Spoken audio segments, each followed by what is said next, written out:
What do you do when life doesn't go according to plans?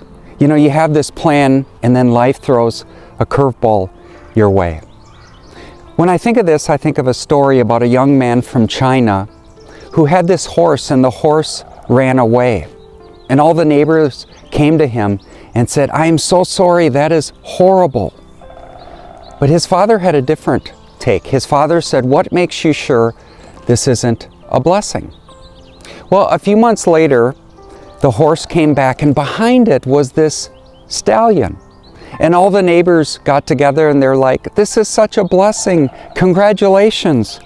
But the father said, "What makes you sure this isn't a curse?"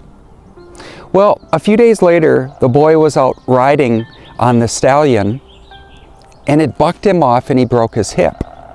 And all the neighbors got together and they're like, "Oh, this is terrible.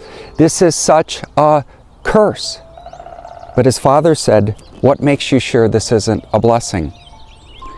A few days later, war broke out in the village, and all the young men were required to go and fight.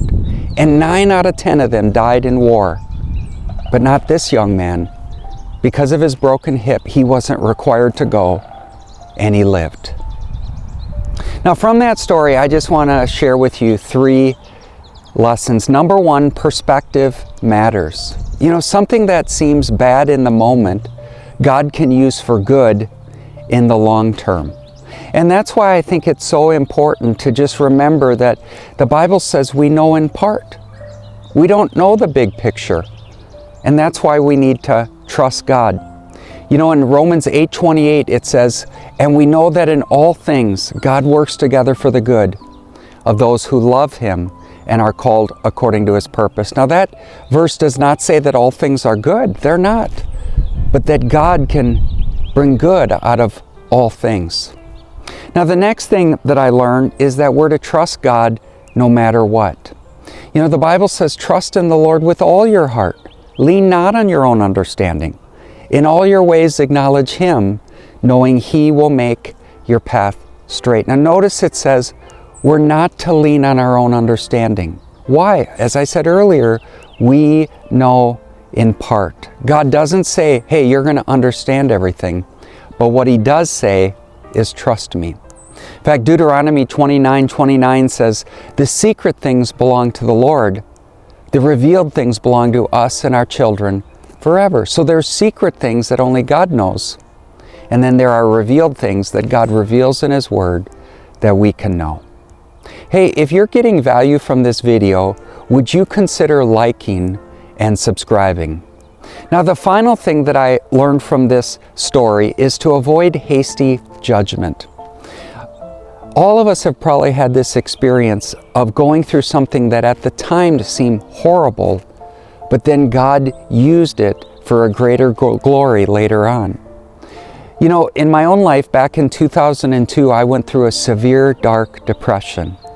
It was so bad that there were days at 2 in the afternoon, my 2-year-old would come into the room and say, "Dad, get up." But I didn't want to get up because that meant I would have to face the day. It was so bad that I decided that I was going to quit the ministry. And if you were to ask me back in 2002, I would have said, this is the worst time of my life. But now if we fast forward it 23 years later, God used that time to help me accomplish one of my biggest dreams in life. One of my biggest dreams has always been to become a published author. Well, I signed a book contract by the grace of God last summer with a company, and I'm going to be talking about that experience back in 2002. So now I look at that time as a blessing, that God used that hard time to accomplish one of my dreams and goals in life. And that's what I just want to encourage you with, is the fact that things that in the moment can seem so difficult, God can use for His greater glory. Would you just take a moment and think about this question? What was most useful to you in this video? Would you consider writing it down in the comments? May you remember, in the words of Philip Yancey, that faith is trusting in advance what will only make sense in reverse. Because the boy had the broken leg, he didn't have to go to war, and he lived.